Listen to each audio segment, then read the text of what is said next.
mahasiswa Universitas Sarjana Wiata Mahasiswa Prodi Manajemen dengan NIM 2021-008-275 akan melakukan observasi UMKM langsung kepada pelaku UMKM yang memiliki usaha jual beli ikan predator yang diberi nama Kos Iwak Galak. Nah, penasaran bagaimana Kos Iwak Galak berdiri dan berjalan hingga saat ini dan juga situasi saat pandemi juga? Langsung saja kita kenalan bersama salah satu owner. Silakan. Perkenalkan, nama saya Alfian Arifianto, teman dari Hanung Wahyu Pradana yang memiliki UKM penjualan atau pemasaran dan perawatan ikan cana. Ini sebenarnya kakak tingkat saya ya di Universitas Sarjana Wiata Mahasiswa. Ambil prodi apa sih, Mas? Saya ambil prodi PGSD di kampus USD. Ini sebelumnya maaf ya, Mas. Ini saya nggak panggil Kak. Saya izin dulu, nanti kalau disikat di kampus saya kan nggak tahu. Ya nggak apa-apa. Oke, Mas. Kita mulai ya, Mas. Ini tuh sebenarnya kapan sih punya inisiatif buat bikin usaha seperti ini tuh? Usaha ini sih saya mulainya dari dulu lulus SMA itu kira-kira tahun 2020 pas corona banyak-banyaknya, jadi nggak punya duit, gabut, terus ada sisahan uang jajan buat beli ikan, terus ada yang laku, terus lama-lama malah keterusan jual beli ikan terus gitu. Oh, berarti awalnya ini dari hobi Ya, atau gimana, Mas? dari hobi bareng sama teman-teman gitu, kalau mau beli ikan itu bareng-bareng terus dijual. Untuk ownernya itu sebenarnya milik Mas sendiri atau ada beberapa partner atau bagaimana? Kalau owner sendiri, saya mulainya bertiga dari teman-teman SMA sendiri, mulai bareng-bareng gitu. Berarti ini untuk pembagian keuntungannya dibagi rata sama dengan modal awal atau bagaimana, Mas? Ya untuk keuntungannya sendiri kami gimana ya, bagi, bisa dibilang bagi rata, bisa dibilang kalau modalnya itu ada yang besar dibagi, ya itulah susah. Berarti seperti kayak berapa modal yang ditanam itu yang akan diberikan toh, Mas? Ya. Terus kan ini udah masa pandemi gini, sebenarnya masuk masa-masa kayak gini tuh sulit nggak sih penjualannya itu? Awalnya itu malah mudah banget, Mas, karena kan lagi booming-boomingnya itu kan ikan cana. Nah itu jual malamnya itu berapa hari bisa langsung laku.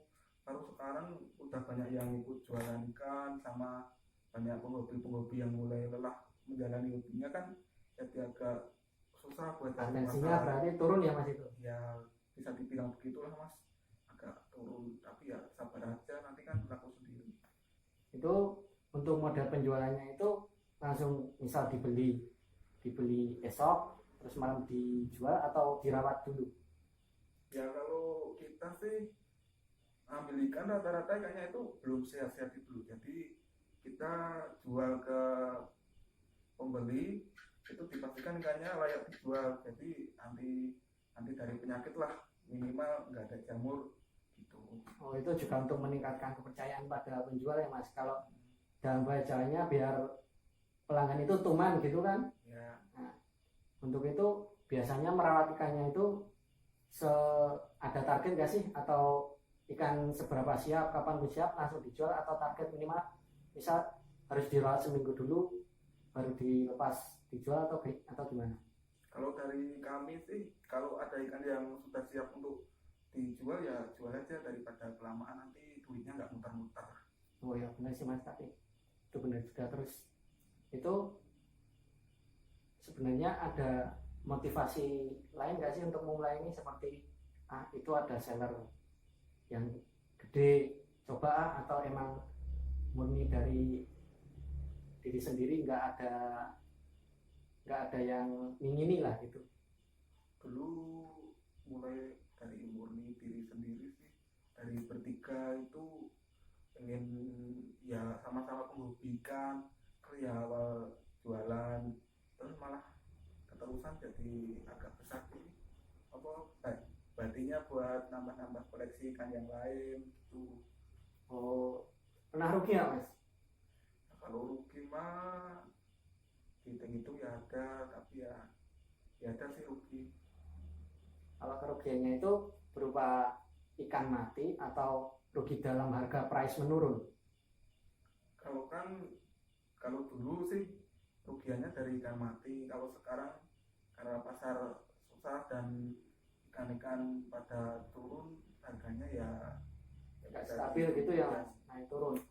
Tapi selama pengalaman masnya di dunia ikan ini, ikan paling stabil untuk memulai usaha seperti ini itu lebih baik dari ikan jenis apa dulu? Kalau menurut saya sih yang paling stabil itu ya seperti ini mas.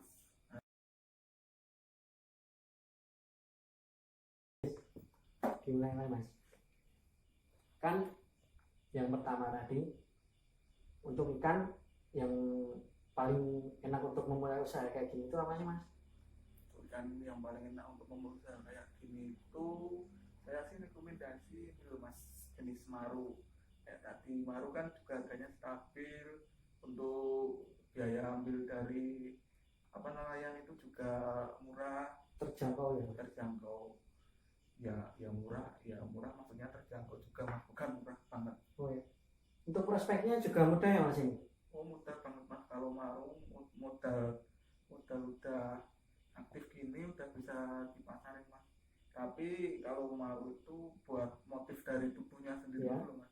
Yang kalau kalau motifnya itu kalau nggak rapi atau kanan kiri apa itu berbeda, itu agak susah untuk penjualannya mas.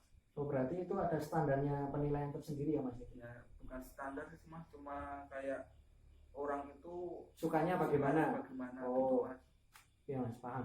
Terus untuk kan ini masnya itu kan seller ya mas? Ada rencana buat membudidayakan atau ngebreed gitu nggak sih mas?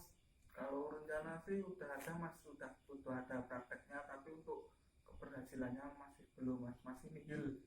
Berarti itu yang menghambat itu kira-kira apa mas? Yang susahnya itu di mana lah?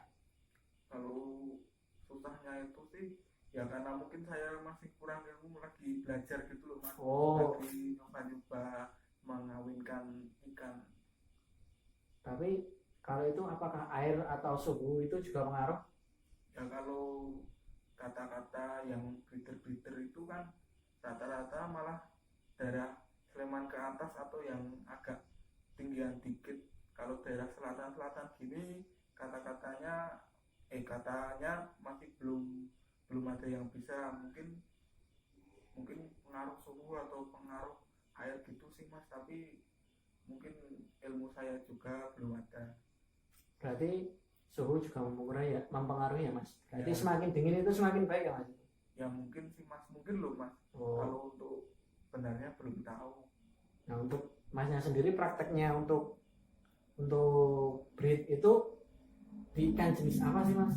Kalau untuk breed sendiri masih di jenis Cana, tapi turunnya itu di Asiatica. Asiatica itu ikan Cana yang lokalitinya dari Cina sih. Ya seperti itu loh mas, ikannya sama belakang mas. Oh di belakang juga ada? Nanti saya tampilkan ya nanti. Ya itu gelap, nanti dinyalain aja mas. Siap mas. Terus itu masnya punya berapa pasang? Kalau untuk ikan yang lagi saya coba breeder itu lagi ada 2 pasang, jadi ada 4 ikan. Itu Asiatica semua? Ya itu lagi mulai Asiatica yang katanya paling enak di breeder. Oh. Kalau untuk ikan dari spesies lain, bukan spesies sih masih maru tapi endemik lain, apakah masnya juga mau mencoba atau bagaimana? Kalau rencana sih ada, tapi buat prakteknya masih belum mas, karena belum ada jodoh yang bisa dijodohkan itu loh mas. Oh belum ada modal untuk ikannya itu, belum ada yang cocok ikannya gitu ya mas? Belum ada cowok ceweknya gitu mas kasarannya. Oh ya. Terus mau nih mas agak sensitif, keuntungan terbesar yang pernah dicapai itu sampai seberapa sih dari dunia jual beli ikan predator ini? Keuntungan terbesar dari kami jual beli ikan predator ini sih itu awal boomingnya Cana mas, itu kisaran 2020 antara Juli sampai September itu paling gede itu di kisaran 5 juta kurang kurang berapa ya, ya 5 juta kurang sih mas, nggak nyampe 5 juta. Gede ya mas itu. Ya alhamdulillah. Itu berarti kalau misal modal semuanya rata, bicaralah 5 juta, 5 juta dibagi 3 orang itu udah 1,5 lebih mas itu. Ya, itu berarti waktu itu cukup prospek ya mas untuk usaha ini?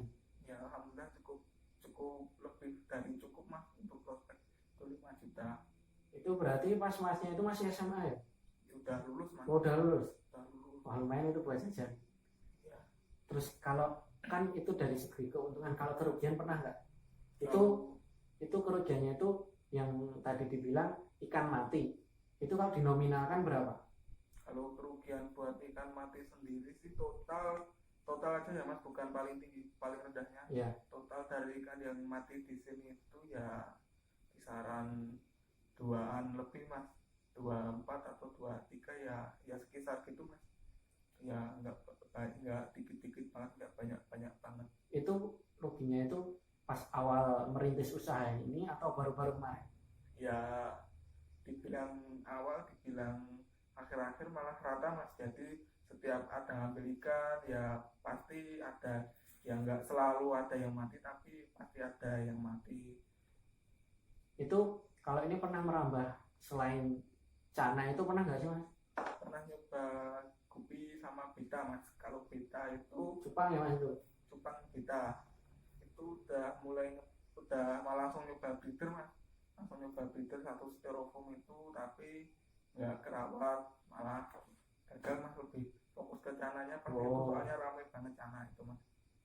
Berarti untuk kedepannya ini mas, apa kamu memungkinkan keluar dari zona cana ini untuk ikan predator lain atau masih fokus untuk cana? Untuk kedepannya sih mau tengok kanan kiri dulu mas. Kalau cana masih agak nyaman buat jual beli ya bertahan di cana dulu. Kalau ada jenis ikan yang prospek banget buat dijual beliin ya dicoba dulu mas. Berarti nggak menutup kemungkinan untuk pindah haluan ya mas? Ya siapa tahu malah ada yang lebih cocok, lebih dari cana, maksudnya gimana ya, ya lebih lah gitu, lebih enak untuk dikembangkan dan lebih menghasilkan. Ya begitulah kasarannya mas. Ya terima kasih ya mas untuk ilmunya udah mau saya kepoin, dan mungkin segitu saja yang dapat saya tanyakan, dapat saya kulik dari masnya. Banyak salah dari saya mohon maaf. Sekian dari saya. Assalamualaikum warahmatullahi wabarakatuh. Salam dan bahagia.